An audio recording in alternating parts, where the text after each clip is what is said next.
ആട്, പശു തുടങ്ങിയ മൃഗങ്ങളെ വളർത്തി വരുമാനമുണ്ടാക്കുന്ന നിരവധി പേരെ നമ്മൾ കണ്ടിട്ടുണ്ട്. എന്നാൽ നാട്ടിൽ അധികമാരും തിരഞ്ഞെടുക്കാത്ത മേഖലയിൽ നിന്ന് വിജയം കൊയ്ത 100 മേനി വിജയം നേടിയിരിക്കുകയാണ് നന്മണ്ട ചീക്കലോട് സ്വദേശിയായ ജൗഹർ. അതെങ്ങനെയാണെന്നല്ലേ ഈ റിപ്പോർട്ടൊന്ന് കണ്ടിട്ട് വരാം.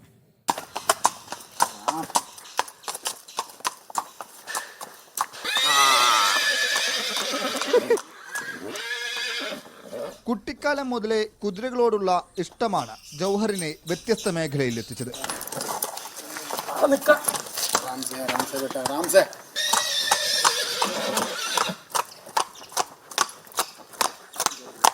ഞാൻ പണ്ട് കാലം മുതലേ എനിക്കൊരു ആഗ്രഹമായിരുന്നു ഒരു കുതിരനെ വാങ്ങണം എന്നുള്ളത്. ഞാൻ +2 പഠിക്കുന്ന സമയത്താണ്. അപ്പോൾ നമ്മളെ പൈസയൊന്നും ഉണ്ടാവില്ലല്ലോ, നമ്മളെന്താ ചെറിയൊരു ബഡ്ജറ്റല്ലേ ഉണ്ടാവുള്ളൂ. അന്നിപ്പോൾ എൻ്റെ വലിയാപ്പുണ്ട്, ഉമ്മൻ്റെ വാപ്പ, മൂപ്പരൊരു 25,000 റുപ്യ മൂപ്പരോട് വാങ്ങി, ഒരു 20,000 റുപ്യ ഞാനും ഒപ്പിച്ച്. അങ്ങനെ അന്ന് 45,000 റുപ്യക്ക് ഒരു കുതിരനെ വാങ്ങി. കുതിരന്ന് വാങ്ങിയ സംഭവം വെച്ചാൽ എന്നെ പറ്റിച്ചാണോല്. പോണി എന്ന് പറഞ്ഞൊരു കുതിര ഉണ്ട്, അതായത് ഹൈറ്റ് കുറഞ്ഞിട്ടുള്ളത്. അത് വലിയ കുതിര എന്ന് പറഞ്ഞാൽ എനിക്ക് തന്നെ. നമുക്ക് അന്ന് കുതിര എന്താണെന്ന് അറിയില്ലല്ലോ, നമുക്കൊരു രൂപം കാണുമ്പോൾ എന്താ പറയുക, ഒരു കുതിരൻ്റെ മാതിരില്ല. ഇപ്പോൾ അതിനെപ്പറ്റി പഠിച്ചതിന് ശേഷമാണ് എനിക്ക് മനസ്സിലായി. ഇപ്പോൾ അതിനൊരു 10,000 റുപ്യ ഉണ്ട് അതിനെ വാങ്ങാൻ കിട്ടും. അത്രേ ഉള്ളൂ അതിന് മാർക്കറ്റ് എന്ന് പറഞ്ഞാൽ, വാല്യൂ അത്രേ ഉള്ളൂ. അന്ന് നമ്മളങ്ങനെ പറ്റിക്കപ്പെട്ട് ഈ ഫീൽഡിലേക്ക് എത്തി. നിലവിൽ കുതിരകളെ വളർത്തി വിൽക്കും.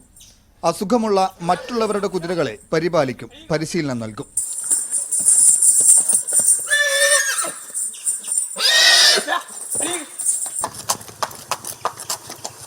കുതിരകളെ കൂടാതെ ഒട്ടകവും ജൗഹറിന്റെ വളർത്തുമൃഗമാണ്. ഗ്രാമചന്തകൾ, ഉത്സവങ്ങൾ, വിവാഹം അടക്കമുള്ള പരിപാടികൾക്ക് വാടക ഈടാക്കിയും ഇവയെ വിട്ടുനൽകും.